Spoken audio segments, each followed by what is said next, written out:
How much fat could you lose in the next 30 days? That's my question to you. I put a group of guys through my latest challenge, and over 30 days, we assessed how much fat they lost and some other metrics. Here are the results. Welcome, my name is Nick Quinton, and we will be talking about the FLD 30, my latest challenge, the fitleandad.com 30-day challenge. We put a series of guys through 30-day challenge. It's a new format, basically, of some of the longer challenges that I put together previously, longer coaching programs, trying to compress it down to really deliver maximum impact in a short space of time. The purpose was to really focus attention and get a deliverable result, a measurable result in a short period of time. That's for a number of different reasons, but probably the primary reason is we need to have wins. We need to continue to see progress. And if you really put the spotlight on things and try and build that momentum early on, then whatever you're trying to achieve over the longer term becomes much more achievable when you break it down and start getting those quick wins and quick gains. So let's start at the start, and then we'll come on to the results, which indicative of the guy's effort, really, not necessarily my skills and abilities as a coach, or although the structured program I think really does help, and we'll talk a little bit about that. When they came in, I got the guys to fill out an assessment, and I went through an assessment with them individually. We talked about what the key focus would be. So it's so important, and all the things that I do. Obviously, I'm a process guy, but having a key focus, something you can measure against, is absolutely vital. Otherwise, how do we really know we're making any kind of progress or moving in any sort of sensible direction? The three that I asked them to focus in on were things that I always talk about on this channel: energy, mobility, and fat loss. I asked them to pick one as a primary. Hey ho, most people kind of need all three in their lives to a certain extent, and certainly I'm an advocate of kind of trying to have a single focus, but pull the tide up on all the other factors that are going to help you progress in your health and fitness. Fat loss was the easiest to measure, and yet most of the guys kind of identified that. Actually, I think I've made a previous video, it's a kind of 50-50 split between fat loss and mobility. It's always interesting to me because for me, the big domino to get people to progress and really embark on a kind of passion project to build a habit around fitness is energy. And that's why I set up my 14-day free challenge, the Supercharged Challenge, to really focus in on that key thing that I think is a big domino, the leading metric, not the lagging indicator of being able to take action. And we've all been in that situation where we just don't have the energy. We make really poor decisions, and that's probably the key factor. We don't have energy, we make poor decisions, and things spiral downwards, as opposed to focusing on our energy, managing our energy really well, making really empowered decisions. Everything else will just gets knocked down. So that was coming into the challenge.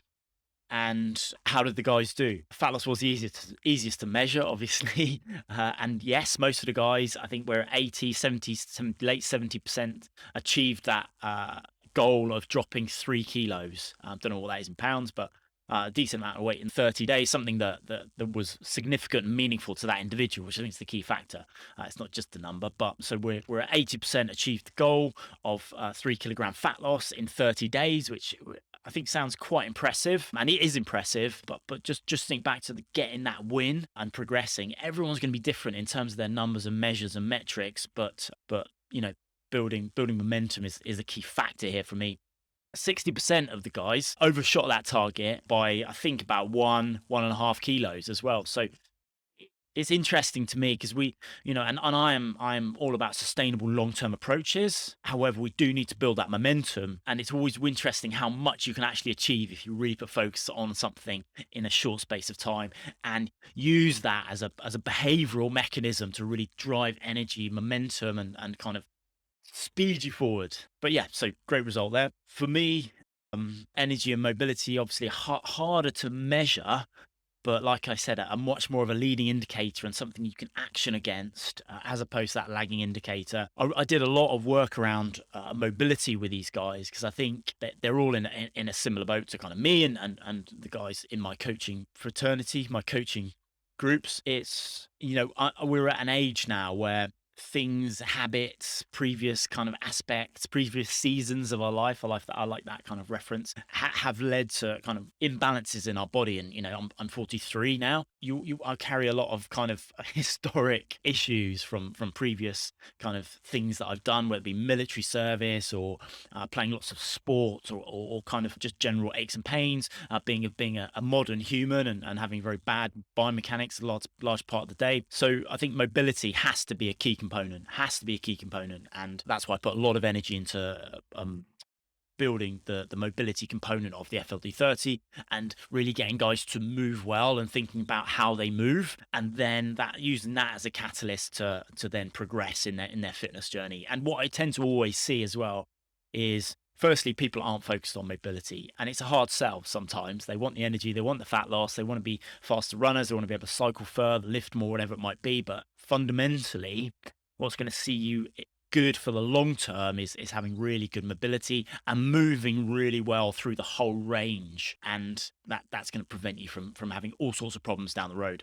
And it will also be the catalyst to your progress in whatever the discipline that you think is important. So if you want to be good at football, when you continue playing football into your 40s and 50s, or you want to do lots of cycling, running, whatever it might be, I think you need that foundation of good mobility. And largely what I see is people having lower back issues, knee, hip, whatever it might be. Focusing in on that mobility allows us to move things in the right direction and progress all the other things as well.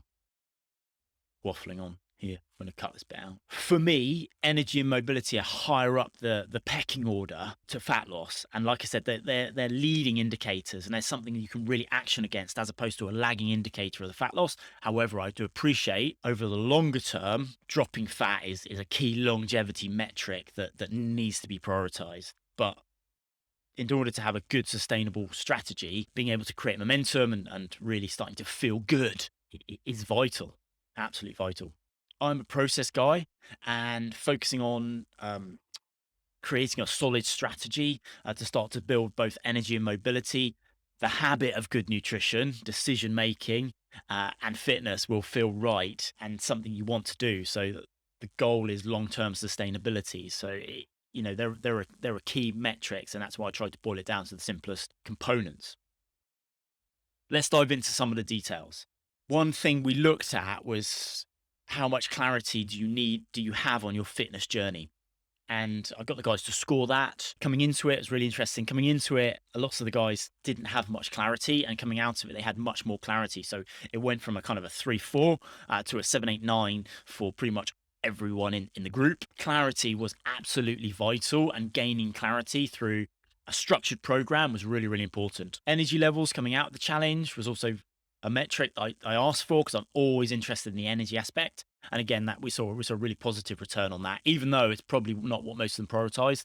They wanted mobility or the fat loss component, but energy was something that they were able to say, yeah, 30 days, it feels good. And then kind of the metrics against fat loss, kind of 3.5, 4, 4.5, 3.7 kilos. So some of the feedback, focus, routine, and commitment was one of the comments that was left.